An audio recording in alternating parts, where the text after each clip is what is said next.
বান্দারে দুনিয়া আসার পর কাইফা তাকফুরুনা বিল্লাহ, তুমি কোন কায়দায় আল্লাহকে তুমি অস্বীকার করো, আল্লাহর ইবাদতকে কোন কায়দায় তোমরা ভুলে যাও, আল্লাহর দাসত্বকে কোন কায়দায় তোমরা ছেড়ে দাও, এটা কথা বলো তোমরা। আল্লাহ জিজ্ঞেস করছেন, জবাব কিন্তু আমাদেরকে দিতে হবে।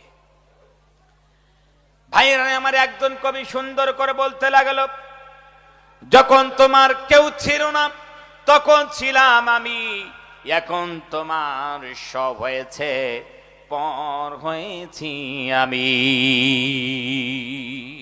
যখন তোমার কেউ ছিল না তখন আমি আল্লাহ ছিলাম, আর এখন দুনিয়াতে এসে টাকা পয়সা বাড়ি গাড়ি ব্যাংক ব্যালেন্স পিতা মাতা সবকিছু পেয়েছো, আর আমি আল্লাহকে সাইড করে দিয়েছো, আমার ইবাদতকে তোমরা সাইড করে দিয়েছো, আমাকে রিজেক্ট তোমরা করেছো।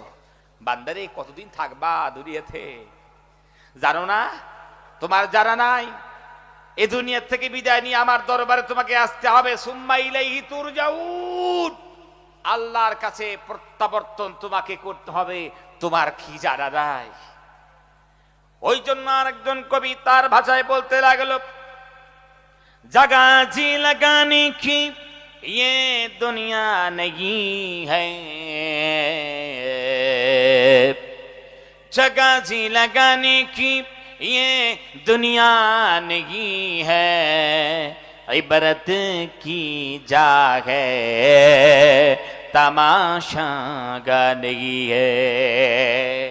কবি ডাক দিয়ে কোন পৃথিবীর বোকা মানুষ, তোমরা আল্লাহর ইবাদত বাদ দিয়া, আল্লাহর দাসত্ব বাদ দিয়া, আল্লাহর গোলামি বাদ দিয়া তোমরা কোন জায়গায় মন লাগাও, কোন জায়গায়